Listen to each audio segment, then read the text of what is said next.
para pengusaha negara-negara ASEAN, Bapak dan Ibu sekalian. Pandemi COVID-19 telah mengakibatkan krisis dunia yang sangat hebat. Semua negara tidak terkecuali menghadapi pertumbuhan ekonomi negatif. Lebih dari 30 juta masyarakat di ASEAN terancam kehilangan pekerjaan. Semua kalkulasi ekonomi dan bisnis harus dihitung ulang. Di saat masa sulit seperti sekarang ini, kita percaya masih ada peluang dan kesempatan. Kita harus tetap optimis.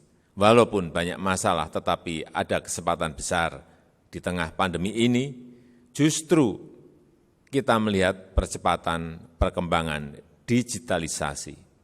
Sesuai laporan Sekjen PBB, jaringan seluler telah menjangkau lebih dari 95% populasi dunia.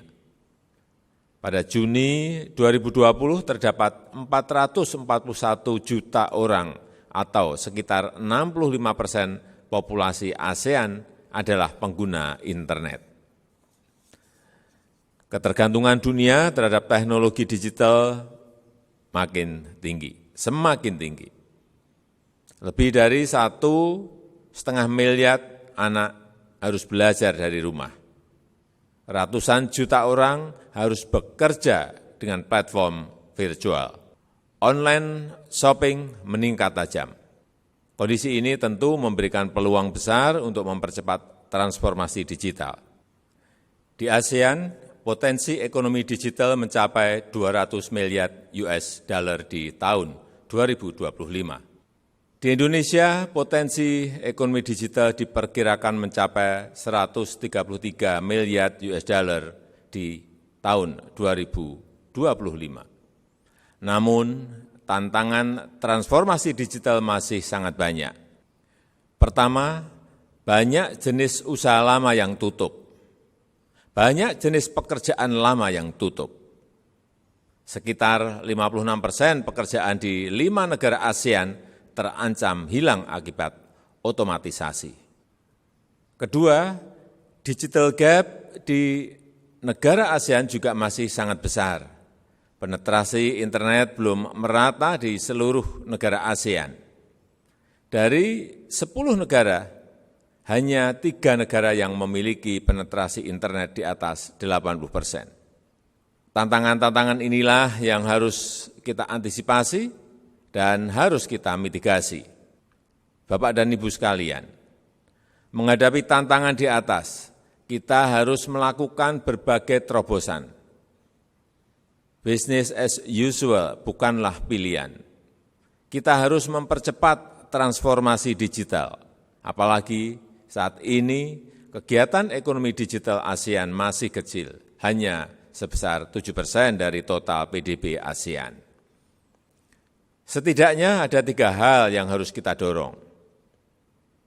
Pertama, memastikan revolusi digital yang inklusif. Revolusi digital yang inklusif membutuhkan 3A, akses, affordability, dan ability. 3 hal ini harus terus kita upayakan agar demokratisasi akses digital dapat berjalan. Penyiapan infrastruktur digital yang memadai dan merata di seluruh kawasan harus menjadi agenda utama, bukan saja untuk masyarakat di perkotaan, namun juga ke desa-desa, dengan harga yang terjangkau dan disertai dengan peningkatan digital literasi, melalui upscaling dan rescaling dari sumber daya manusianya. Yang kedua, ASEAN harus menjadi pemain besar dalam ekonomi berbasis digital. Ekonomi digital harus menjadi kekuatan ekonomi ASEAN.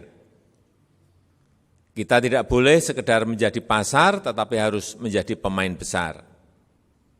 Ekonomi digital harus membantu UMKM kawasan ASEAN untuk masuk dalam rantai pasok global. UMKM adalah tulang punggung ekonomi ASEAN.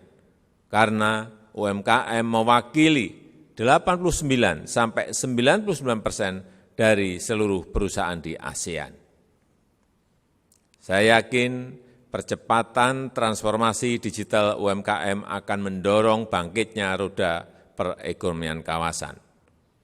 Pemerintah masing-masing negara ASEAN harus punya andil yang lebih besar dalam mendorong transformasi digital. Ini penting untuk menjadikan ASEAN menjadi kawasan yang digital friendly. Indonesia sendiri memiliki ekosistem digital yang menjanjikan. Indonesia mempunyai startup sebanyak 2.193 tahun 2019, kelima terbesar di dunia. Indonesia juga memiliki 1 dekakorn dan 4 unicorn. Sejak tahun 2018, Indonesia mengembangkan peta jalan Making Indonesia 4.0. Kami membangun industri manufaktur dan pengembangan pusat-pusat inovasi. Kami memberikan insentif fiskal berupa super tax deduction bagi industri yang berinvestasi di research dan development. Yang ketiga, kita harus memperkuat sinergi untuk menciptakan ekosistem digital yang kondusif di kawasan. Kita harus bekerja sama untuk mengeliminasi hambatan perdagangan digital, membangun kepastian hukum, penyederhanaan prosedur, dan sistem perizinan. Membangun sinergi regulasi perdagangan digital, e-commerce, dan konektivitas digital, serta memperkuat kemitraan antara pemerintah dan swasta, PPP, untuk memperkuat konektivitas digital. Sinergi ini harus bersifat inklusif, tidak ada satupun yang boleh tertinggal. Itulah prasyarat jika kita ingin menjadikan kawasan ASEAN sebagai pemenang dalam era transformasi digital ini. No one is left behind. Terima kasih.